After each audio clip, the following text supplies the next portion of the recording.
मेरी कक्षा में आप सभी का स्वागत है। आज हम कक्षा 9 का पाठ 10 रहीम के प्रश्न उत्तर पढ़ेंगे। प्रश्न 1, प्रेम का धागा टूटने पर पहले की भांति क्यों नहीं हो पाता? प्रेम का धागा एक बार टूटने के बाद उसे दोबारा जोड़ा जाए तो उसमें गांठ पड़ जाती है। यह पहले की भांति नहीं जुड़ पाती। इसमें अविश्वास और संदेह की दरार पड़ जाती है।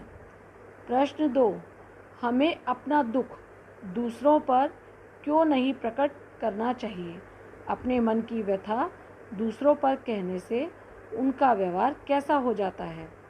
हमें अपना दुख दूसरों पर इसलिए प्रकट नहीं करना चाहिए क्योंकि इससे कोई लाभ नहीं है। अपने मन की व्यथा दूसरों से कहने पर वे उसका मजाक उड़ाते हैं। प्रश्न 3, रहीम ने सागर की अपेक्षा पंक जल को धन्य क्यों कहा है? रहीम ने सागर की अपेक्षा पंक जल को धन्य इसलिए कहा है क्योंकि छोटा होने के बावजूद भी वो लोगों और जीव जंतुओं की प्यास को तृप्त करता है। सागर विशाल होने के बाद भी किसी की प्यास नहीं बुझा पाता। प्रश्न 4, एक को साधने से सब कैसे सध जाता है? रहीम की मान्यता है कि ईश्वर एक है, उसकी ही साधना करनी चाहिए। वह मूल है, उसे ही सींचना चाहिए। जैसे जड़ को सींचने से फूल फल मिल जाते हैं, उसी तरह एक ईश्वर को पूजने से सभी काम सफल हो जाते हैं। केवल एक ईश्वर की साधना पर ध्यान लगाना चाहिए।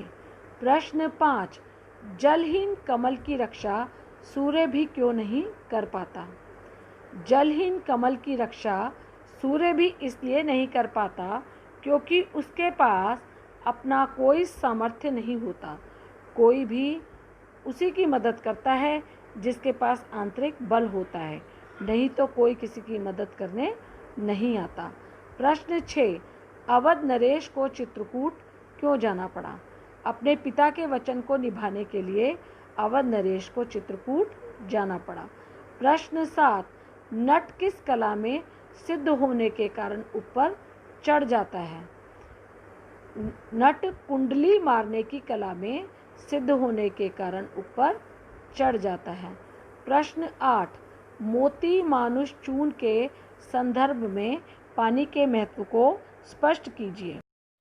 मोती के संदर्भ में अर्थ है चमक या आग। इसके बिना मोती का कोई मूल्य नहीं है।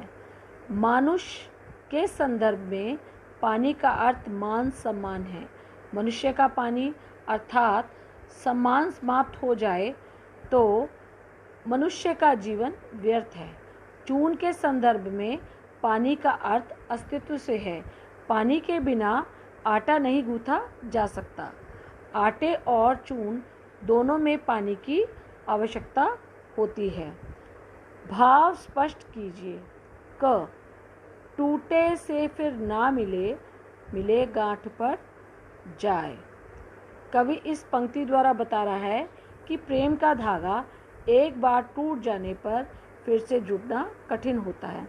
अगर जुड़ भी जाए तो पहले जैसा प्रेम नहीं रह जाता। एक दूसरे के प्रति अविश्वास और शंका होती है। ख, सुनी अठिले ही लोग सब बाट न ले ही कोई। कवि का कहना है कि अपने दुखों को किसी को बताना नहीं चाहिए। दूसरे लोग सहायता नहीं करेंगे और आपका मजाक भी उड़ाएंगे। ग, रहीमन मूल ही सींच बो फूले फले अघाय। इन पंक्तियों के द्वारा कवि एक ईश्वर की आराधना पर जोर देते हैं। इसके समर्थन में कवि वृक्ष की जड़ का उदाहरण देते हैं कि जड़ को सींचने से पूरे पेड़ पर पर्याप्त प्रभाव हो जाता है। अलग अलग फल फूल पत्ते सींचने की आवश्यकता नहीं होती। घ, दीर्घ दोहा अर्थ के आखर थोरे आही। दोहा एक ऐसा छंद है जिसमें अक्षर कम होते हैं पर उसमें बहुत गहरा अर्थ छिपा होता है। ण, नाद रीज तन देत मृग नरधन हेत समेत।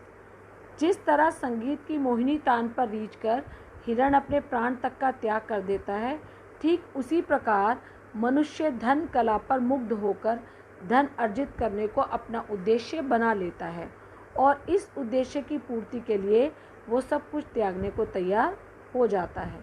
च जहाँ काम आवे सुई क्या करे तरवार। हर एक छोटी वस्तु का अपना अलग महत्व होता है। कपड़ा सिलने का कार्य तलवार नहीं कर सकती, वहाँ सुई काम आती है, इसलिए छोटी वस्तु की उपेक्षा नहीं करनी चाहिए।